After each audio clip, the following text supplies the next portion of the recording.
ഇനി താജ്മഹലിനും ചെങ്കോട്ടയ്ക്കും ഇന്ത്യ മുഴുവനും വേണ്ടിയിട്ട് ഈ വഖഫ് ബോർഡ് അവകാശവാദം ഉന്നയിക്കുമോ? ചോദിക്കുന്നത് ഞാനല്ല. 2024 ജൂലൈ 26 മധ്യപ്രദേശ് ഹൈക്കോടതി ജസ്റ്റിസ് ഗുർബാൻ സിംഗ് അഹ്ലുവാലിയ ചോദിച്ച ചോദ്യമാണിത്. ആർക്കിയോളജിക്കൽ സർവേ ഓഫ് ഇന്ത്യക്കെതിരെ 3 ചരിത്ര സ്മാരകങ്ങളും അവയുൾപ്പെടുന്ന പറമ്പുകളും തങ്ങളുടേതാണെന്നുള്ള വഖഫ് ബോർഡിന്റെ 19/7/2013 വിധി തീർപ്പ് തള്ളിക്കൊണ്ടുള്ള പ്രഖ്യാപനത്തിലാണ് ഈ ചോദ്യം ജഡ്ജി ഉയർത്തിയിട്ടുണ്ടായിരുന്നത്. ഇതിൽ ഏറ്റവും വലിയ തമാശ എന്താണെന്ന് അറിയാവോ? അതായത് ജഡ്ജി ചോദിച്ചത് താജ്മഹലിനും നിങ്ങൾ അവകാശം പറയുമോ എന്നുള്ളതാണല്ലേ. നമ്മളുടെ ഇന്ത്യക്കാരന്റെ അഭിമാനമായിട്ടുള്ള താജ്മഹൽ 7 ലോകാത്ഭുതങ്ങളിലൊന്ന്, അതിന്റെ പറ്റിയിട്ടാണ് അദ്ദേഹം ചോദിക്കുന്നത് അല്ലേ. പക്ഷെ അദ്ദേഹത്തിന് അറിയില്ലായിരുന്നു താജ്മഹലിന്റെയൊക്കെ അവകാശവാദം വഖഫ് ബോർഡ് പണ്ടേ തന്നെ ഉന്നയിച്ചിട്ടുള്ളതാണെന്ന്. 2005 ഉത്തർപ്രദേശ് വഖഫ് ബോർഡ് പറയുകയാണ് താജ്മഹൽ ഞങ്ങളുടേതാണ്, ഷാജഹാൻ ഞങ്ങളുടെ പേരിൽ എഴുതി തന്നിട്ടുള്ളതൊക്കെ ആയിരുന്നു എന്നുള്ളതായിരുന്നു വഖഫ് ബോർഡിന്റെ അവകാശവാദം. ഇത് നമ്മളിപ്പോൾ വിചാരിക്കും മറ്റേതെങ്കിലും ഒരു വ്യക്തി നമ്മളുടെ സ്ഥലത്തിന് അവകാശം പറയുന്നത് പോലെ അത്ര നിസ്സാരമാണെന്ന്. അല്ല, നിങ്ങളൊരു കാര്യം മനസ്സിലാക്കുക. ഇപ്പോൾ നമ്മളുടെ രാജ്യത്തെ പ്രധാനമന്ത്രി, രാഷ്ട്രപതി, നമ്മളുടെ മുഖ്യമന്ത്രി, അല്ലെങ്കിൽ ഏറ്റവും വലിയ പൊളിറ്റിക്കൽ പാർട്ടിയായിട്ടുള്ള BJP, CPM, അംബാനി, അദാനി, ആര് നമ്മളുടെ ഭൂമിക്ക് വന്ന് അവകാശം പറഞ്ഞു കഴിഞ്ഞാലും പോയി പണി നോക്കെന്ന് പറയാനുള്ള അധികാരവും ചങ്കൂറ്റവും ഒക്കെ നമുക്ക് കാണിക്കുമല്ലേ. പക്ഷെ വഖഫാണ് നമ്മളുടെ ഭൂമിക്ക് അവകാശം എന്ന് പറയുന്നെങ്കിൽ നമ്മൾ കുറച്ച് വെള്ളം കുടിക്കും. ആർക്കിയോളജിക്കൽ സർവേ ഓഫ് ഇന്ത്യയാണ് ഏറ്റവും കൂടുതൽ വെള്ളം കുടിച്ചുകൊണ്ടിരിക്കുന്നത്. കാരണം അത്രത്തോളം പവറുകളാണ് വഖഫ് ആക്ട് അവർക്ക് നൽകുന്നത്. അത്രത്തോളം നമുക്ക് ചിന്തിക്കാൻ പറ്റാത്ത, അതായത് ഭരണഘടനയ്ക്ക് മുകളിൽ നിൽക്കുന്ന പല കാര്യങ്ങളൊക്കെയാണ് അതിൻ്റെ അകത്തുള്ളത്. അപ്പോൾ അത് വളരെ പ്രശ്നമായിട്ട് വരാറുണ്ട്. എന്തായാലും 2005 താജ്മഹലിൽ അവകാശവാദം ഉന്നയിച്ചല്ലോ. ഈ ഒരു കേസ് പല ഘട്ടങ്ങളിലായിട്ട് കോടതി കയറി ഇറങ്ങി അങ്ങനെ ഇതിന് അവസാനമായിട്ട് വിധി തീർപ്പ് വരുന്നത് 2018 13 വർഷമാണ് ആർക്കിയോളജിക്കൽ സർവേ ഓഫ് ഇന്ത്യ കോടതി കയറി ഇറങ്ങി നടക്കേണ്ടി വന്നത്. 2018 സുപ്രീം കോടതി പറഞ്ഞു ഉത്തർപ്രദേശ് വഖഫ് ബോർഡ് ഷാജഹാൻ ഒപ്പിട്ടിട്ടുള്ള രേഖയൊന്ന് കൊണ്ടുവരാൻ പറഞ്ഞു. അപ്പോൾ അവർക്ക് മനസ്സിലായി ഇല്ല, ഇനി മുമ്പോട്ട് കൊണ്ടുപോകാൻ പറ്റൂല, കാരണം നമുക്ക് ഒരിക്കലും പ്രൊഡ്യൂസ് ചെയ്യാൻ പറ്റത്തില്ലല്ലോ. അപ്പോൾ വഖഫ് ബോർഡ് നേരെ മലക്കം പറയുകയാണ്, സുപ്രീം കോടതി ഇങ്ങനെയൊക്കെ ഇടപെട്ട നിലയിൽ ഞങ്ങളും ഇനി അവകാശവാദം ഉന്നയിക്കുന്നില്ല, അത് ആർക്കിയോളജിക്കൽ സർവേ ഓഫ് ഇന്ത്യയുടെ കയ്യിൽ തന്നെ ഇരിക്കട്ടെ എന്നും പറഞ്ഞ് നേരെ അതിൽ നിന്ന് തടി തപ്പുന്ന ഒരു സാഹചര്യമായിരുന്നു ഉണ്ടായിരുന്നത്. ഹൈദരാബാദിലെ ഫേമസ് ആയിട്ടുള്ള മാരിറ്റ് ഹോട്ടലിൽ നിങ്ങൾ പോയിട്ടുണ്ടാവുമല്ലേ. ഈ മാരിറ്റ് ഹോട്ടലിൽ ഇരിക്കുന്ന ഭൂമിക്ക് വഖഫ് ബോർഡ് അവകാശവാദം ഉന്നയിക്കുകയാണ്. കോടതി ഇടപെട്ടായിരുന്നു അന്ന് വഖഫ് ബോർഡിന്റെ ആർത്തിയെ പിടിച്ചു കെട്ടിയിട്ടുണ്ടായിരുന്നത്. കർണാടകത്തിലെ ഹൂബ്ലി ജില്ലയിലുള്ള ഇദ്ഗാഹ് മൈതാനത്തിനും വഖഫ് ബോർഡ് അവകാശവാദം ഉന്നയിക്കുകയാണ്. കേരളത്തിലും മുൻപ് എന്ന പോലെ കർണാടകത്തിൽ വിവാദമായിട്ട് നിൽക്കുന്ന വാർത്തയാണ് കർഷകരുടെ ആയിരക്കണക്കിന് ഏക്കറുകൾക്കാണ്, അവർ കൃഷി ചെയ്യുന്ന ഏക്കറുകൾക്കാണ് ഇപ്പോൾ വഖഫ് ബോർഡ് അവകാശവാദം ഉന്നയിച്ചിരിക്കുന്നത്.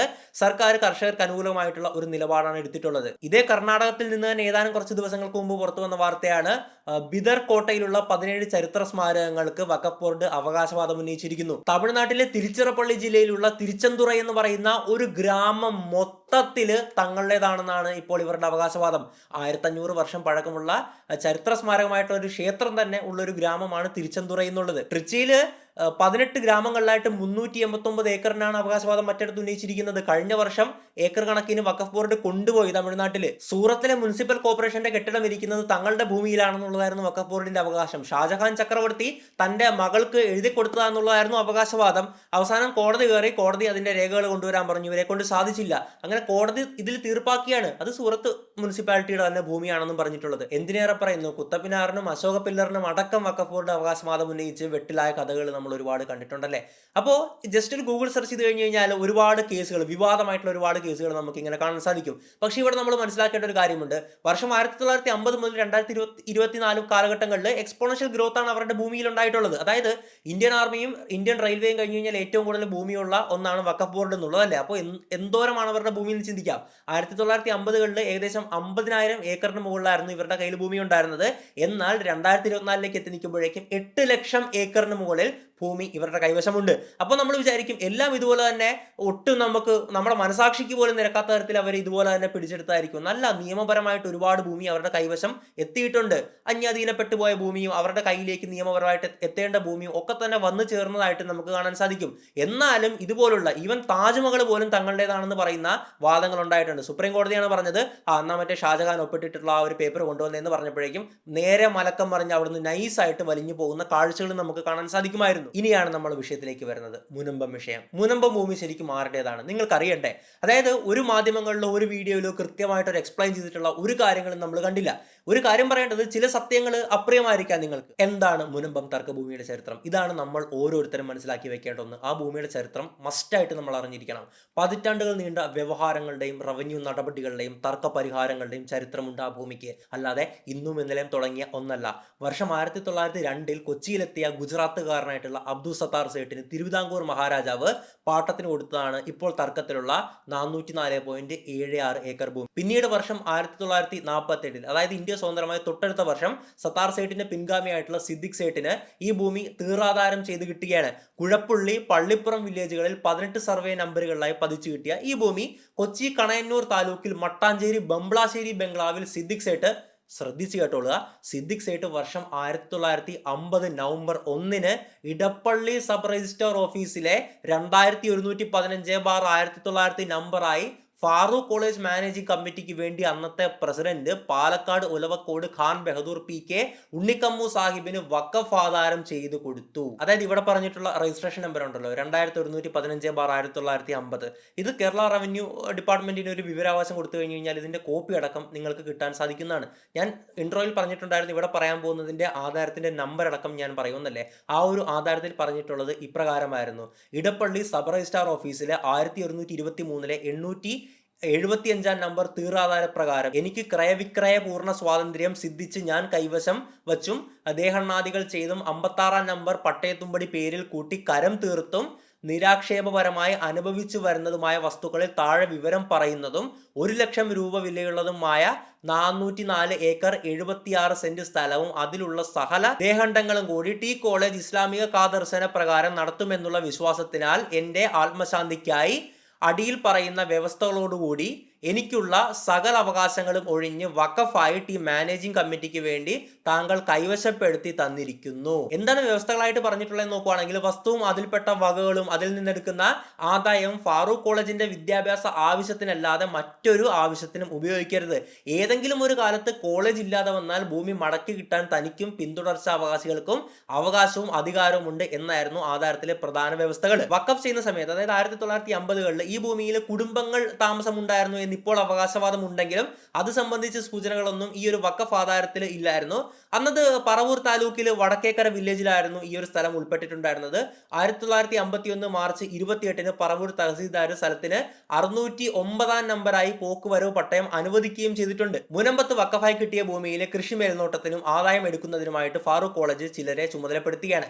കോളേജിന്റെ നേരിട്ടുള്ള ശ്രദ്ധയും ഇടപെടലും ഇല്ലാതെ വന്നതോടുകൂടിയിട്ട് ഭൂമി കാലക്രമേണ അന്യാധീനപ്പെട്ടു തുടങ്ങിയാണ്. അവിടെ മറ്റു പല വ്യക്തികളും അവിടെ കുടിവെച്ച്, അതായത് ചെറിയ വീടും കുടിലുകളൊക്കെ ഉണ്ടാക്കി സാധാരണക്കാരായിട്ടുള്ള വ്യക്തികൾ അവിടെ താമസം ആരംഭിക്കുകയാണ്. അങ്ങനെ പരാതി ഉയരുകയാണ്. സ്ഥലത്തിന്റെ വാണിജ്യ സാധ്യതയിൽ കണ്ണുവെച്ച ചില പ്രൈവറ്റ് കമ്പനീസും ഈ കൂട്ടത്തിലുണ്ടായിരുന്നു. എന്തായാലും വിഷയത്തിന്റെ ഗൗരവം മനസ്സിലാക്കിയ ഫാറൂഖ് കോളേജ് അധികൃതരെ ഭൂമി സംരക്ഷിക്കുന്നതിനും മറ്റുമായിട്ട് എറണാകുളത്തെ ഒരു വക്കീലായിട്ടുണ്ടായിരുന്ന MV പോൾ എന്നയാളെ പവർ ഓഫ് അറ്റോർണിയും പ്രത്യേക കരാറും വഴി ചുമതലപ്പെടുത്തിയാണ്. എന്താണ് കോടതി പറഞ്ഞത്? ഭൂമിയിൽ നിന്ന് കോളേജ് അധികൃതർ പാട്ടത്തിന് നൽകിയ 114 ഏക്കറിലെ കൃഷിയും ആദായമെടുപ്പുമായി ബന്ധപ്പെട്ട് 1967 ഒരു തർക്കം ഉയർന്നു വരികയാണ്.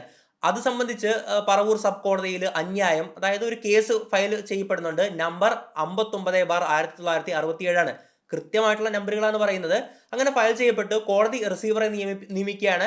ഇതൊരു ദാനാധാരം, അതായത് ഒരു ഗിഫ്റ്റ് ആയിട്ട് കൊടുത്തതല്ലെന്നും വഖഫ് ആധാരം തന്നെയാണെന്നും വർഷം 1971 ജൂലൈ 12 പുറപ്പെടുവിച്ചിട്ടുള്ള വിധിന്യായത്തിൽ പാരഗ്രാഫ് 43 വ്യക്തമാക്കിയാണ്. അതായത് കോടതി ഉത്തരവ് പുറപ്പെടുവിക്കുകയാണ്, ഇത് നമ്മളുടെ ഫാറൂഖ് കോളേജിന് ഗിഫ്റ്റായിട്ട് കിട്ടിയതല്ലെന്നും ഫാറൂഖ് കോളേജിന് വഖഫായിട്ട് കിട്ടിയ ഭൂമിയാണെന്നുള്ളതും കോടതി വിധിക്കുകയാണ്. അതിനെതിരെ ഹൈക്കോടതിയിൽ ഒരു അപ്പീൽ പോവുകയാണ്. ഹൈക്കോടതിയിൽ പോയിട്ടുള്ള അപ്പീലിന്റെ നമ്പർ 600/1971 ആയിരുന്നല്ലേ. ആ ഒരു അപ്പീൽ ഹൈക്കോടതി എന്ത് സ്റ്റാൻഡ് എടുത്തെന്ന് നോക്കുകയാണെങ്കിൽ വർഷം 1975 സെപ്റ്റംബർ 30 ആ ഒരു വിധി വന്നിട്ടുണ്ടായിരുന്നത്.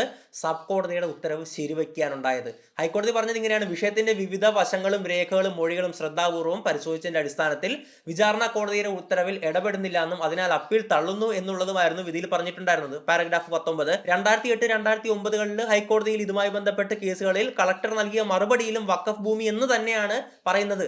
അതായത് ഹൈക്കോടതി വഖഫ് ഭൂമിയാണെന്ന് അംഗീകരിച്ചു, കളക്ടർ വഖഫ് ഭൂമിയാണെന്ന് അംഗീകരിച്ചു. ഇനി 1990 ജനുവരി 23 കിഴുപ്പള്ളി വില്ലേജ് ഓഫീസർ ഫാറൂഖ് കോളേജിന് നൽകിയ ഈ ഭൂമിക്ക് പൊസഷൻ സർട്ടിഫിക്കറ്റ് നൽകിയിട്ടുണ്ട്. എക്കാലത്തും നിലനിൽക്കുന്ന ഒരു പ്രചാരണം എന്തെന്നാൽ ഫാറൂഖ് കോളേജിന് ഈ ഭൂമി ഗിഫ്റ്റ് ആയിട്ട് കിട്ടി എന്നുള്ളതാണ്. ഗിഫ്റ്റ് ആയിട്ട് കിട്ടിയതാണെങ്കിൽ വിറ്റ് പൈസ മേടിക്കുന്നതിൽ യാതൊരു തെറ്റുമില്ല, ഈ പ്രശ്നങ്ങളൊന്നും ഇവിടെ വരുത്തുമില്ലായിരുന്നു. പക്ഷേ ഫാറൂഖ് കോളേജിന് ഗിഫ്റ്റ് ആയിട്ട് കിട്ടിയതാണോ? അല്ല, വഖഫായി കിട്ടിയതാണെന്ന് ഹൈക്കോടതിയുടെ വിധി കൊണ്ട് കളക്ടറും പറഞ്ഞിട്ടുണ്ട്. കൃത്യമായിട്ട് എല്ലാവരും അംഗീകരിച്ചിട്ടുള്ള കാര്യമാണല്ലേ.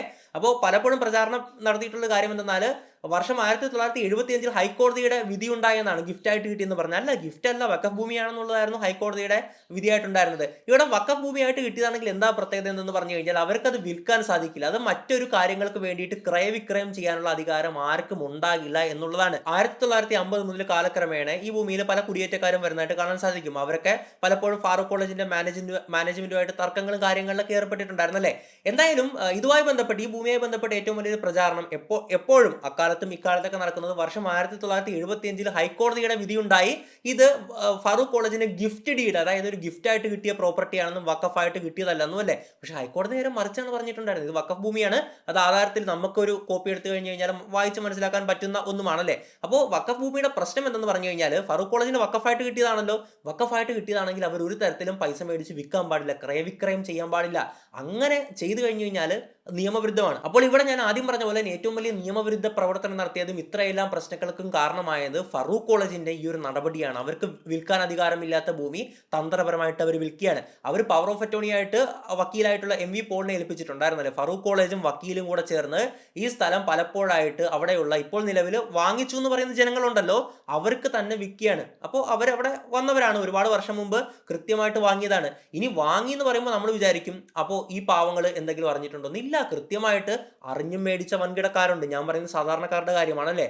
ആ ആധാരം മേടിച്ച് രജിസ്റ്റർ ചെയ്ത് കൊടുത്ത ആരാണ്? കേരള സർക്കാരിന്റെ റവന്യൂ ഡിപ്പാർട്ട്മെന്റ് തന്നെയല്ലേ. ഒരു രജിസ്റ്റർ ഓഫീസിൽ പോയി രജിസ്റ്റർ ചെയ്യാൻ നമ്മുടെ സ്ഥലം വേറൊരാൾക്ക് വിൽക്കാൻ പറ്റുമോ, മേടിക്കാൻ പറ്റുമോ? ഇല്ല.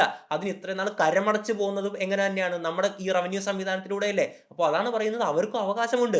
അപ്പോൾ സംഭവം എന്ന് പറഞ്ഞു കഴിഞ്ഞാൽ ഫറൂഖ് കോളേജ് മൊത്തത്തിൽ എല്ലാവരെയും പെടുത്തുകയാണ്. അപ്പോൾ ഈ ഭൂമി അറിഞ്ഞോ അറിയാതെയോ മേടിച്ചവരാണ് ഇന്ന് ഈ പ്രശ്നത്തിൽ പെട്ട് കിടക്കുന്നത്. ഇവിടെ നമ്മൾ മനസ്സിലാക്കേണ്ട കാര്യം എന്തെന്നാൽ, ഒരു ഭൂമി മേടിക്കുമ്പോൾ എന്താണ് നമ്മൾ അതിന്റെ മുന്നാധാരം നോക്കുമല്ലോ. മുന്നാധാരത്തിൽ നിന്ന് വഖഫാണെന്ന് എളുപ്പത്തിൽ മനസ്സിലാക്കാൻ സാധിക്കും. അപ്പോൾ വൻകിടക്കാരൊക്കെ ഇത് വഖഫ് ഭൂമിയാണെങ്കിലും അത് അവർ മേടിക്കുകയാണ്, കാരണം അവർക്ക് പണമുണ്ട്, പവറുണ്ട്, ഇതൊന്നും പ്രശ്നമാകില്ല എന്ന് അവർ വിചാരിച്ചിട്ടുണ്ട്. ഇനി കുറെ സാധാരണക്കാർ വഖഫ് ഭൂമിയാണെന്ന് കണ്ട് ഈ ഇടപാടിൽ നിന്ന് അപ്പാടെ പിന്മാറിയിട്ടുണ്ട്, ഈ ഭൂമി മേടിക്കാതെ പോവുകയാണ്. പക്ഷെ ഇവിടെ ഈ മുന്നാധാരം മറയ്ക്കാൻ വേണ്ടിയിട്ട് ചെയ്തിട്ടുള്ള ഒരു കാര്യമുണ്ട്. അതായത് കോളേജ് അധികൃതർ നിശ്ചയിച്ച വില നൽകി അവർ നൽകിയ രേഖകൾ പരിശോധിച്ചാണ് ഇടപാട് നടത്തിയെന്നാണ് ഭൂമി വാങ്ങിയവർ പറയുന്നതല്ലേ. ഇത്തരം വിൽപ്പനകളിൽ കോളേജ് അധികൃതർക്കും ചുമതലപ്പെടുത്തിയിട്ടുള്ള ആ ഒരു വ്യക്തികൾക്ക്, അതായത് MV പോളും ഗുരുതരമായിട്ടുള്ള വീഴ്ചയെ സംഭവിച്ചിട്ടുണ്ടല്ലേ. അപ്പോൾ ഇവിടെ ചെയ്തൊരു കാര്യം എന്തെന്ന് പറഞ്ഞാൽ, മുന്നാധാരം പരിശോധിച്ച് കഴിഞ്ഞാൽ പിടിക്കപ്പെടരുതല്ലോ അല്ലേ. അപ്പോൾ അതിനു വേണ്ടിയിട്ട് ഇടനിലക്കാർ ഭൂമി മറ്റുള്ളവർക്ക് കൈമാറ്റം ചെയ്തത് വളരെ ആസൂത്രിതമായിട്ട് 2-3 മുന്നാധാരങ്ങൾ സൃഷ്ടിച്ച് യഥാർത്ഥ ആവശ്യക്കാർക്ക് വിൽപ്പന നടത്തിയ കേസുകളുമുണ്ട്. അതായത് ഒരു വ്യക്തി ഒരു ആധാരം വന്ന് മുന്നാധാരം പരിശോധിക്കുമ്പോഴേക്കും അതിന് രണ്ടോ മൂന്നോ മുന്നാധാരം സൃഷ്ടിച്ചിട്ടുണ്ടല്ലേ. അപ്പോൾ ഈ മുന്നാധാരം പരിശോധിക്കുമ്പോഴേക്കും അതിൻ്റെ അകത്ത് വഖഫിനെ പറ്റിയിട്ടുള്ള ആ ഒരു ഡോക്യുമെന്റ് അല്ല, അത്രയും മുമ്പ് വരെ ഒരാളും പോകില്ലല്ലോ അല്ലേ. ഒരു 2 മുന്നാധാരം വരെ നോക്കും. അപ്പോൾ 2 നോക്കിയപ്പോൾ ഓക്കെയാണ്. അപ്പോൾ അങ്ങനെ നടത്തിയിട്ടുള്ള സംഭവങ്ങളും ഉണ്ടായിട്ടുണ്ട്. ഈ 404 ഏക്കറിലധികം വരുന്ന ഭൂമിയുടെ 1/3 ഭാഗത്താണ് കുടുംബങ്ങൾ താമസം. ബാക്കി ഒരുപാട് പ്രൈവറ്റ് പ്രോപ്പർട്ടീസും റിസോർട്ടുകളും മറ്റ് ടൂറിസം സാധ്യതകളൊക്കെ മനസ്സിലാക്കിയിട്ട് വന്നിട്ടുള്ളവരൊക്കെ ഉണ്ട്. അപ്പോൾ ഞാൻ സിമ്പിളായിട്ട് ഇതിന്റെ കാര്യങ്ങൾ നിങ്ങൾക്ക് മനസ്സിലായോ. ഈ ഭൂമി ഫറൂഖ് കോളേജ് ഒരിക്കലും വിൽക്കാൻ പാടില്ല. അവർക്ക് വിൽക്കാൻ അധികാരമില്ലാത്ത ഭൂമിയാണ്. അവർ നിയമവിരുദ്ധമായിട്ട് വിറ്റു. ആ ഒരു അറിഞ്ഞോ അറിയാതെയോ മേടിച്ചിട്ടുള്ള പാവങ്ങളാണ് ഇപ്പോൾ ഈ പ്രശ്നത്തിൽ പെട്ടിട്ടുള്ളത്. അവർ മേടിച്ചവരും കൃത്യമായിട്ട് സർക്കാർ സംവിധാനത്തിൽ രജിസ്റ്റർ ചെയ്താണ് മേടിച്ചത്. സർക്കാർ എന്തുകൊണ്ട് പരിശോധിച്ചില്ല? അപ്പോൾ വീഴ്ച പറ്റിയത് ഒന്ന് ഫറൂഖ് കോളേജ് ചെയ്ത ആ ഒരു മോശം പ്രവൃത്തി, 2 സർക്കാർ എന്തുകൊണ്ട് ഇത് പരിശോധിച്ച് കൃത്യമായിട്ടുള്ള കാര്യങ്ങൾ ചെയ്തില്ല. ഇപ്പോൾ അവരുടെ ടാക്സ് കട്ട് ചെയ്യുന്ന നടപടികളിലേക്കൊക്കെ പോകുന്നു അല്ലേ. അന്ന് പരിശോധിച്ച് ഇത് വഖഫ് ഭൂമിയാണെന്ന് മേടിക്കാൻ പറ്റില്ല എന്ന് പറഞ്ഞിരുന്നെങ്കിൽ ഈ പ്രശ്നം ഉണ്ടാകുമായിരുന്നു. ഇല്ല, കേരള സർക്കാർ കൃത്യമായിട്ട് രജിസ്ട്രേഷനും പോക്കും വരവും ഒക്കെ ചെയ്തു കൊടുത്തു, ആ പാവങ്ങളെ പെടുത്തുകയും ചെയ്തു. ഇനി നമ്മൾ ഏറ്റവും പ്രധാനമായിട്ട് മനസ്സിലാക്കേണ്ടത് നിസാർ കമ്മീഷൻ റിപ്പോർട്ടിനെ പറ്റിയാണ്. വഖഫ് ചെയ്ത ഭൂമികൾ വ്യാപകമായി കയ്യേറ്റം ചെയ്യപ്പെടുന്നു എന്ന പരാതിയെ തുടർന്ന് VS അച്യുതാനന്ദൻ മന്ത്രിസഭയിൽ വഖഫ് മന്ത്രിയായിട്ടുള്ള പാലോളി മുഹമ്മദ് കുട്ടി വർഷം 2008 ഇതിനെക്കുറിച്ച് പഠിക്കാനായിട്ട് MA നിസാർ അധ്യക്ഷനായിട്ടുള്ള കമ്മീഷനെ നിയോഗിക്കുകയാണ്. 404 ഏക്കർ വഖഫ് ഭൂമി അനധികൃതമായിട്ട് വിൽപ്പന നടത്തിയെന്ന പരാതിയിൽ ഫറൂഖ് കോളേജ് മാനേജ്മെന്റിന് കമ്മീഷൻ നോട്ടീസ് അയച്ചിരുന്നു. 2009 ഒക്ടോബർ 30 കമ്മീഷൻ സർക്കാരിന് റിപ്പോർട്ട് സമർപ്പിക്കുകയാണ്. ആ റിപ്പോർട്ടിൽ പറഞ്ഞിട്ടുള്ള എന്താണെന്നറിയാവോ? കേരളത്തിൽ 23 സ്ഥലങ്ങളിലായിട്ട് 600 ഏക്കർ വഖഫ് സ്വത്തുക്കൾ അന്യാധീനപ്പെട്ടു പോയി എന്നായിരുന്നു. അതായത് നിയമവിരുദ്ധമായിട്ട് കയ്യേറ്റം ചെയ്യപ്പെട്ടെന്നോ നിയമവിരുദ്ധമായിട്ട് ക്രയവിക്രയം ചെയ്യപ്പെട്ടെന്നോ എന്നുള്ളതായിരുന്നു കമ്മീഷന്റെ കണ്ടെത്തൽ. അപ്പോൾ ഇതിന്റെ അകത്ത് 404.7 ഏക്കർ, 600 ഏക്കറിൽ 404.7 ഏക്കർ ഏതാണെന്ന് നോക്കുകയാണെങ്കിൽ ഈ മുനമ്പം ഭൂമിയായിരുന്നു. മുനമ്പത്തെ ഈ ഭൂമി വഖഫ് ഭൂമിയാണെന്നും ഇല്ലാത്ത അധികാരം ഉപയോഗിച്ച് ഫറൂഖ് കോളേജ് മാനേജ്മെന്റ് അനധികൃതമായിട്ട് വിൽപ്പന നടത്തിയെന്നുമുള്ളതായിരുന്നു കമ്മീഷൻ റിപ്പോർട്ടിൽ പറഞ്ഞിട്ടുണ്ടായിരുന്നത്. വർഷം 1992 2 തവണയും ആധാരം നമ്പർ ഞാൻ പറയാം, 2246/1992, 113/1992 എന്നുള്ളതായിരുന്നു രണ്ടാധാരം. പിന്നീട് വർഷം 1993 ഒരു തവണയും ആധാർ നമ്പർ 896/1993, അപ്പോൾ കോളേജ് അധികൃതർ നിയമവിരുദ്ധമായിട്ട് ഭൂമി വിൽപ്പന നടത്തുകയാണ്. ഈ ആധാരങ്ങളിൽ വഖഫ് ഭൂമിയാണെന്നുള്ള കാര്യം മറച്ചു വെച്ചിട്ട് ദാനാധാരം എന്നാണ് രേഖപ്പെടുത്തിയിട്ടുണ്ടായിരുന്നത്. അതായത് ഗിഫ്റ്റ് ഡീഡ്, ഈ ഫറൂഖ് കോളേജിന് ഗിഫ്റ്റ് കിട്ടിയ ഭൂമിയാണെന്നും പറഞ്ഞിട്ടായിരുന്നു ഇവർ വിറ്റിട്ടുണ്ടായിരുന്നത്. അങ്ങനെ ചെയ്യാൻ പാടുണ്ടോ? ഒരിക്കലുമില്ല. വഖഫായിട്ട് കിട്ടിയതാണെങ്കിൽ അവർക്കത് വിൽക്കാനുള്ള അധികാരമൊന്നുമില്ലല്ലേ. അതിനാൽ ഭൂമി തിരിച്ചു പിടിക്കാൻ വഖഫ് ബോർഡിനെ കൊണ്ട് നടപടി എടുപ്പിക്കണം എന്നുള്ളതായിരുന്നു കമ്മീഷൻ VS അച്യുതാനന്ദൻ മന്ത്രിസഭയിൽ കൊടുത്തിട്ടുണ്ടായിരുന്ന ആ ഒരു റിപ്പോർട്ടിൽ, ശുപാർശയിൽ പറഞ്ഞിട്ടുണ്ടായിരുന്നത്. വർഷം 2010 മെയ് 3 ചേർന്ന മന്ത്രിസഭാ യോഗം നിസാർ കമ്മീഷൻ ശുപാർശകൾ അംഗീകരിച്ചു. തുടർന്ന് സർക്കാരിന്റെ ഉത്തരവിന്റെ അടിസ്ഥാനത്തിൽ ഭൂമി തിരിച്ചു പിടിക്കുവാൻ വഖഫ് ബോർഡ് നടപടി ആരംഭിച്ചു. അതായത് വഖഫ് ബോർഡിന് മുനമ്പം ഭൂമി തിരിച്ചു പിടിക്കണം എന്ന് നിർദ്ദേശം കൊടുത്തിട്ടുണ്ടായിരുന്നത് VS അച്യുതാനന്ദൻ ഗവൺമെന്റ് ആയിരുന്നു. അതിന്റെ നിയമപരമായ നടപടിക്രമങ്ങളും അന്വേഷണങ്ങളും കോടതി വിധി വരാനുണ്ടായ കാലതാമസവും എല്ലാമായിട്ട് 10 വർഷത്തിലധികം കടന്നുപോയി. ഇനി വഖഫ് ബോർഡിന്റെ ഇടപെടലിനെ പറ്റി സംസാരിക്കണം. ഇനി വഖഫ് ബോർഡിന്റെ ഇടപെടലിനെ പറ്റി നമുക്ക് സംസാരിക്കണം. വർഷം 1950 സിദ്ദിഖ് സേട്ട് ഫറൂഖ് കോളേജിന് ഈ ഭൂമി വഖഫായിട്ട് കൊടുത്താണെന്നുള്ള കാര്യത്തിൽ സംശയമൊന്നുമില്ല, ആധാരത്തിലുള്ളതാണ്, ഞാൻ നേരത്തെ പറഞ്ഞിട്ടുണ്ടായിരുന്നല്ലേ.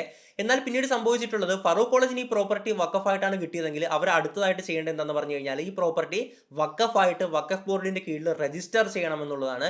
ഇവരത് ചെയ്തില്ല. ഇവർക്ക് മറ്റു പല ഉദ്ദേശങ്ങളൊക്കെ ഉണ്ടായിരിക്കാം, അതുകൊണ്ടാണല്ലോ ഭൂമിയൊക്കെ വിറ്റ് കളഞ്ഞതല്ലേ. എന്തായാലും ഇത് രജിസ്റ്റർ ചെയ്യാത്തപ്പോഴേക്കും ഇക്കാര്യം ചൂണ്ടിക്കാണിച്ചുകൊണ്ട് സാക്ഷാൽ സിദ്ദിഖ് സേട്ടിന്റെ മക്കൾ തന്നെ ഫറൂഖ് കോളേജിൽ നിന്ന് അന്യാധീനപ്പെട്ട ഭൂമി വഖഫ് ബോർഡ് തിരിച്ചു പിടിക്കണമെന്നാവശ്യപ്പെട്ട് ബോർഡിന്റെ മുമ്പാകെ ഒരു കേസ് നൽകുകയാണ്, ഒരു പരാതി കൊടുക്കുകയാണ്. EP 685/2008 എന്നുള്ളതാണ് ആ കേസിന്റെ നമ്പർ. ഇതിൽ 2019 മെയ് 20 ബോർഡ് ഒരു ഉത്തരവ് പുറപ്പെടുവിച്ചു. മുനമ്പത്തെ ഭൂമിയുടെ മുത്തവല്ലിയായിട്ടുള്ള ഫാറൂഖ് കോളേജ് മാനേജിംഗ് കമ്മിറ്റിയുടെ ഉത്തരവ് കൈപ്പറ്റി 15 ദിവസത്തിനകം വഖഫ് നിയമനത്തിന്റെ 36 വകുപ്പ് പ്രകാരം ഭൂമി ബോർഡിൽ രജിസ്റ്റർ ചെയ്യാൻ രേഖകൾ സമർപ്പിക്കണമെന്നായിരുന്നു നിർദ്ദേശം. അങ്ങനെ ചെയ്യാത്ത പക്ഷം 2115/1950 നമ്പർ വഖഫ് ആധാര പ്രകാരം, അതായത് ഈ സേട്ട് എടപ്പള്ളി സബ് രജിസ്ട്രാർ ഓഫീസിൽ ഇത് വഖഫായിട്ട് കൊടുത്തിട്ടുള്ള ആധാരമുണ്ടല്ലോ, അത് പ്രകാരം ഫാറൂഖ് കോളേജ് മാനേജിംഗ് കമ്മിറ്റിയെ മുത്തവല്ലിയാക്കി, അതായത് അതിന്റെ മേൽനോട്ടക്കാരനാണ് മുത്തവല്ലി എന്ന് പറയുന്നത്, ലഭ്യമായ രേഖകളുടെ അടിസ്ഥാനത്തിൽ ഭൂമി സ്വമേധയാ രജിസ്റ്റർ ചെയ്യാൻ വഖഫ് ബോർഡ് ആസ്ഥാനത്ത് ജൂനിയർ സൂപ്രണ്ടിനെ ചുമതലപ്പെടുത്തുകയും ചെയ്തു. കോളേജ് കമ്മിറ്റിയുടെ ഉത്തരവ് പ്രകാരം രേഖകൾ ഹാജരാക്കി രജിസ്റ്റർ ചെയ്യാതിരുന്നതിനാൽ വർഷം 2019 സെപ്റ്റംബർ 25-ന് കേട്ടുകൊള്ളുക, വർഷം 2019 സെപ്റ്റംബർ 25-ന് 9980/RA നമ്പറായിട്ട് ഭൂമി സ്വമേധയാ വഖഫ് ബോർഡ് രജിസ്റ്റർ ചെയ്യുകയാണ്. സംസ്ഥാന സർക്കാർ ആരുടെ കൂടെയായിരുന്നു? അച്യുതാനന്ദൻ ഗവൺമെന്റിന്റെ കാലത്താണ് ഒരുപാട് വഖഫ് ഭൂമി കയ്യേറി എന്നുള്ള ആരോപണത്തെ തുടർന്ന് നിസാർ കമ്മീഷനെ നിയമിക്കുന്നതും അങ്ങനെ നിസാർ കമ്മീഷന്റെ കണ്ടെത്തലുകൾ സർക്കാർ അംഗീകരിക്കുകയാണ്. വർഷം 2010 സർക്കാരിന്റെ ഉത്തരവിറങ്ങിയാണ് ആ ഭൂമി തിരിച്ചുപിടിക്കാനുള്ള നടപടികൾ സ്വീകരിക്കണമെന്നായിരുന്നു ആ ഉത്തരവിൽ പറഞ്ഞിട്ടുണ്ടായിരുന്നത്. അതായത് നിസാർ കമ്മീഷന്റെ അടിസ്ഥാനത്തിൽ വഖഫ് ബോർഡിന് ഏറ്റവും വലിയ പിന്തുണ ആദ്യമായിട്ട് കൊടുത്തത്,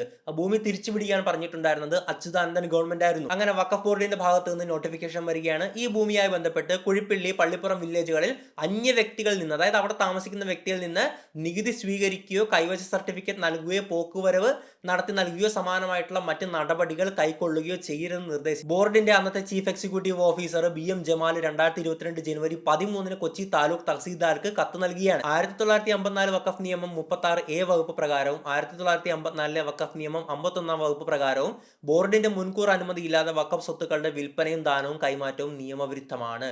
അതായിരുന്നു ചൂണ്ടിക്കാണിച്ചിട്ടുണ്ടായിരുന്നത്. 2013 വഖഫ് നിയമ ഭേദഗതിയോടെ ഇത്തരം കാര്യങ്ങൾക്ക് അനുമതി നൽകാനുള്ള വഖഫ് ബോർഡിന്റെ അധികാരം ഇല്ലാതായെന്നും ഈ കത്തിലുണ്ട്. എന്നാൽ കത്ത് പിൻവലിച്ച് നികുതി അടയ്ക്കാൻ അവസരമൊരുക്കണമെന്ന് വഖഫ് മന്ത്രിയായിട്ടുള്ള അബ്ദുറഹ്മാൻ നേരിട്ട് ആവശ്യപ്പെട്ടിരുന്നു എന്നാണ് BM ജമാൽ പിന്നീട് പറഞ്ഞിട്ടുണ്ടായിരുന്നത്. അതിന് സർക്കാരിന്റെ ഉത്തരവ് വേണമെന്ന് CEO ആവശ്യപ്പെട്ടെങ്കിലും കത്ത് സ്വയം പിൻവലിക്കണമെന്നുള്ള നിലപാടിലായിരുന്നു മന്ത്രി. CEO തയ്യാറാകാതെ വന്നതോടെ വഖഫ്, റവന്യൂ മന്ത്രിമാരും അതുപോലെ തന്നെ ഈ വകുപ്പുകളുമായി ബന്ധപ്പെട്ട പ്രിൻസിപ്പൽ സെക്രട്ടറിമാരും ഉൾപ്പെടുന്ന ഒരു ഉപസമിതിയുടെ തീരുമാനപ്രകാരം കരമടയ്ക്കാം, നിങ്ങൾ കരം സ്വീകരിക്കാനായിട്ടുള്ള ഒരു നിർദ്ദേശം കൊച്ചി തഹസീൽദാർക്ക് അവർ കൊടുക്കുകയാണ്. 2022 ഒക്ടോബർ 7-ന് ഉത്തരവ് പുറപ്പെടുവിച്ചു. നിസാർ കമ്മീഷൻ റിപ്പോർട്ട് പ്രകാരം ഭൂമി തിരിച്ചുപിടിക്കാൻ നടപടി സ്വീകരിക്കണമെന്ന ഉത്തരവ് പുറത്തിറക്കിയ സർക്കാർ തന്നെയാണ് താമസക്കാർക്ക് നികുതി സ്വീകരിക്കാനായിട്ട് അവസരമൊരുക്കി കൊടുത്തത്. സർക്കാർ എന്ന് പറയുമ്പോൾ കാലതാമസം വന്നിട്ടുണ്ട്, ഞാൻ അൾട്ടിമേറ്റ്ലി പറയുന്നത് കേരള സർക്കാരാണ്, അല്ലെങ്കിൽ LDF സർക്കാർ തന്നെയാണ്. ഈ വിഷയം വീണ്ടും കോടതി കയറുകയാണ്. അതിന്റെ കാരണം എന്താണ്? ഒന്ന്, വഖഫ് ബോർഡ് തഹസീൽദാർക്ക് നോട്ടീസ് അയച്ച് ഇവരുടെ കരം സ്വീകരിക്കുന്നത് ബ്ലോക്ക് ചെയ്തിട്ടുണ്ടായിരുന്നല്ലേ. പക്ഷേ സംസ്ഥാന സർക്കാർ ഇടപെട്ട് അത് വീണ്ടും 2022 ഉത്തരവിലൂടെ വീണ്ടും അവർക്ക് കരമടയ്ക്കാം, അത് സ്വീകരിക്കുന്നതിന് തടസ്സമില്ല എന്ന് പറഞ്ഞിട്ട് വീണ്ടും അവർ കരമടയ്ക്കുന്നത് സ്റ്റാർട്ട് ചെയ്യുകയാണല്ലേ. അപ്പോൾ ഇതിനെ ചോദ്യം ചെയ്തുകൊണ്ടായിരുന്നു വഖഫ് ബോർഡ് സംരക്ഷണ വേദിയിലുള്ള അംഗങ്ങൾ ഹൈക്കോടതിയെ സമീപിച്ചിട്ടുണ്ടായിരുന്നത്. ഹൈക്കോടതിയുടെ ഫസ്റ്റ് ഉത്തരവ് ഇതിങ്ങനെ തുടരാം, അതായത് അവർ ടാക്സ് അടയ്ക്കുന്നതിൽ തെറ്റില്ല എന്നുള്ളതായിരുന്നല്ലേ. ആ ഒരു വിധിക്കെതിരെ വീണ്ടും അപ്പീൽ പോവുകയാണ്. ശ്രദ്ധിച്ച് കേട്ടുകൊള്ളുക, ഈ അപ്പീലിൽ ഹൈക്കോടതിയുടെ അവധിക്കാല ഡിവിഷൻ ബെഞ്ച് ഉണ്ടല്ലോ, ഈ വിധി തടഞ്ഞുകൊണ്ട് ഇടക്കാല ഉത്തരവ് പുറപ്പെടുവിക്കുകയാണ്. അതായത് സർക്കാർ അവരുടെ കയ്യിൽ നിന്ന് കരം സ്വീകരിക്കുന്ന തെറ്റില്ല എന്നും പറഞ്ഞൊരു ഉത്തരവിറക്കിയിട്ടുണ്ടായിരുന്നല്ലോ, തഹസീൽദാർക്ക് കൊടുത്തിട്ടുണ്ടായിരുന്നല്ലോ. അത് തടഞ്ഞുകൊണ്ടായിരുന്നു ഇടക്കാല ഉത്തരവിറക്കിയിട്ടുണ്ടായിരുന്നത്. 2023 ഫെബ്രുവരിയിൽ ഈ ഉത്തരവ് സ്ഥിരപ്പെടുത്തിയും ഹൈക്കോടതി വിധിയാകുകയാണ്. അതായത് അത് വഖഫ് ഭൂമിയാണ്, അവിടെയുള്ള ജനങ്ങൾക്ക് അത് ടാക്സ് അടയ്ക്കാൻ അവകാശമില്ല. സ്വന്തം ഭൂമിയാണെങ്കിൽ ഹൈക്കോടതി ഒരിക്കലും അങ്ങനെ ചെയ്യില്ലല്ലോ, അല്ലേ? അപ്പോൾ വഖഫ് ബോർഡിന്റെ അവകാശങ്ങൾ നിലനിൽക്കുന്നതാണെന്ന് ചൂണ്ടിക്കാണിച്ചുകൊണ്ട് ഇവർക്ക് ടാക്സ് അടയ്ക്കാനുള്ള ആ ഒരു അധികാരം നിലവിൽ റദ്ദാക്കിയിട്ടുള്ള ആരെന്ന് നോക്കുവാണെങ്കിൽ ഹൈക്കോടതിയാണ്. അതായത് ഇപ്പോൾ പറഞ്ഞ പോയിന്റ് ഞാൻ ഒന്നുകൂടെ കൃത്യമായിട്ട് പറഞ്ഞുതരാം. നമ്മൾ വാർത്തകൾ കാണുന്ന പോലെ തന്നെ അവിടുത്തെ ജനങ്ങൾ ഒരു ദിവസം വില്ലേജ് ഓഫീസിൽ കരമടയ്ക്കാനായിട്ട് ചെല്ലുകയാണ്. അപ്പോൾ പറഞ്ഞു, നിങ്ങൾ കരമടയ്ക്കാൻ സാധിക്കുന്നില്ല, ഇത് വഖഫ് ബോർഡിന്റെ നോട്ടീസ് ഉണ്ട്, അതുകൊണ്ട് ഞങ്ങൾ കരമടയ്ക്കാൻ സമ്മതിക്കില്ല എന്ന് പറഞ്ഞല്ലേ. ഫസ്റ്റ് ആ ഒരു കരമടയ്ക്കുന്നത് റദ്ദാക്കിയിട്ടുണ്ടായിരുന്നത് വഖഫ് ബോർഡിന്റെ നോട്ടീസ്, തഹസിൽദാർക്ക് കൊടുത്തിട്ടുള്ള നോട്ടീസിന്റെ അടിസ്ഥാനത്തിലായിരുന്നു. എന്നാൽ വീണ്ടും കേരള സർക്കാർ ഇടപെട്ട് അത് വീണ്ടും റെഡിയാക്കി കൊടുക്കുകയാണ്. കരമടയ്ക്കാം, അതിൽ പ്രശ്നങ്ങളൊന്നുമില്ല എന്നും പറഞ്ഞിട്ട് വീണ്ടും അവർ കരമടച്ച് പോരുകയാണ്. പിന്നെ മറ്റൊരു ദിവസം ചെന്നപ്പോൾ വീണ്ടും അത് റദ്ദാക്കിയതായിട്ട് കാണാം. ആ മൂവ്മെന്റിൽ റദ്ദാക്കിയത് ഹൈക്കോടതി ഇടപെട്ടായിരുന്നു. അതായത് ഹൈക്കോടതി ഇടപെട്ട് പറയുകയാണ് ഇവർക്ക് അവിടെ കരമടയ്ക്കാനുള്ള അധികാരമില്ല. ആ ഒരു വാദം ശരിവെച്ചുകൊണ്ട് ഉത്തരവിറക്കിയായിരുന്നു. എന്തുകൊണ്ടായിരിക്കാം അങ്ങനെ ചെയ്തത്? അതായത് ഞാൻ പറഞ്ഞ പോലെ തന്നെ വഖഫ് ബോർഡിന് അവകാശം ഉന്നയിക്കാൻ പറ്റുന്നുണ്ട്, നിയമപരമായിട്ട് അവകാശം ഉന്നയിക്കാൻ പറ്റുന്നതായിട്ടാണ് എനിക്ക് കാണാൻ സാധിക്കുന്നത്. ആ പാവപ്പെട്ട ജനങ്ങൾക്കും അവകാശം ഉന്നയിക്കാൻ പറ്റില്ലേ? കാരണം കേരള സർക്കാരിന്റെ കീഴിൽ തന്നെയല്ലേ അവർ രജിസ്ട്രേഷനും കാര്യങ്ങളൊക്കെ നടത്തിയിട്ടുള്ളത്. പോക്കുവരവ് ചെയ്തു കൊടുത്തതാരാണ്? കേരള സർക്കാരാണ്. ഇത്രയും നാൾ കരം സ്വീകരിച്ചുകൊണ്ടിരുന്നവരാണ് കേരള സർക്കാരാണല്ലേ. അപ്പോൾ അതിലൊന്നും പ്രശ്നമില്ലാതെ ആ പാവങ്ങളാണിപ്പോൾ ഇതിൽ ബലിയാടായിട്ടുള്ളത്. ഈ പ്രശ്നത്തിൽ എന്താണ് പരിഹാരം? മറ്റൊന്നുമല്ല, സർക്കാർ ആ ജനങ്ങൾക്ക് വേണ്ടി നിലകൊള്ളുക എന്ന് മാത്രമാണ്. സർക്കാർ വഖഫ് ബോർഡിനോട് പറഞ്ഞു കഴിഞ്ഞാൽ തീർച്ചയായിട്ടും വഖഫ് ബോർഡ് കേൾക്കുകയും കോടതിയിൽ വഖഫ് ബോർഡ് മൊഴി കൊടുക്കുകയും ചെയ്യും. ആ ഭൂമി ഞങ്ങളുടേതല്ല, അല്ലെങ്കിൽ ഞങ്ങൾക്ക് ആവശ്യമില്ല, അവർ തന്നെ വച്ചോട്ടെ എന്ന് മൊഴി കൊടുത്തു കഴിഞ്ഞ് കഴിഞ്ഞാൽ തീരാവുന്ന പ്രശ്നമേ ഉള്ളൂ ഇത്. പക്ഷേ സർക്കാർ ഇപ്പോൾ ഇതിന് എതിരായിട്ടൊക്കെയാണ്, ജനങ്ങൾക്കെതിരായിട്ടുള്ള തരത്തിലൊക്കെയാണ് പ്രമേയമൊക്കെ പാസ്സാക്കുന്നത്. എന്ത് ജനദ്രോഹമായിട്ടുള്ള നടപടിയാണ്. അപ്പോൾ വഖഫ് ബോർഡും സർക്കാരും ഒക്കെ സംയുക്തമായിട്ട് പ്രവർത്തിച്ചു കഴിഞ്ഞാൽ മാത്രമേ ആ പാവപ്പെട്ട ജനങ്ങളുടെ അവരെ നമ്മൾ സംരക്ഷിക്കണം, അല്ലേ? വഖഫ് ബോർഡ് അവരെ ഇറക്കി വിടില്ല എന്നൊക്കെ പറയുമ്പോഴും പിന്നെ എന്താണ് ചെയ്യാൻ ഉദ്ദേശിക്കുന്നത്? ആ ഒരു സ്ഥലം നിങ്ങളുടേതാണെന്ന് പറയുമല്ലോ. അപ്പോൾ അവരെ താമസിക്കാൻ, ജീവിതകാലം മൊത്തം താമസിച്ച് ക്രയവിക്രയം നടത്താൻ അനുവദിക്കുമോ? അല്ലെങ്കിൽ എന്താ ചെയ്യാൻ പോകുന്നത്? ഇവിടെ വഖഫ് ബോർഡും സംസ്ഥാന സർക്കാരും മനസ്സലിവ് കാണിച്ചാൽ മാത്രമേ നമ്മളുടെ നാട്ടിലുള്ള ഈ ഏറ്റവും കൂടുതൽ സാക്ഷരതയുള്ള, നമ്മൾ ഇന്ത്യയിലെ നമ്പർ 1 സ്റ്റേറ്റ് ആണല്ലേ. അപ്പോൾ നമ്മൾ ഒന്നിച്ച് ആ ജനങ്ങൾക്ക് വേണ്ടി നിലകൊള്ളേണ്ടതുണ്ട് തീർച്ചയായിട്ടും. ഞാൻ പറഞ്ഞ പോലെ തന്നെ അവിടുത്തെ ജനങ്ങളും പാവപ്പെട്ടവരല്ലേ, അവർ പറ്റിക്കപ്പെട്ടു എന്നുള്ളതാണ് സത്യം. അവർ വർഷം മുമ്പ് മേടിച്ച ഭൂമി ഫറൂഖ് കോളേജ് ചതിച്ചാണ് അവർക്ക് വിറ്റതെന്ന് അവരറിഞ്ഞിട്ടുണ്ടായിരുന്നില്ല.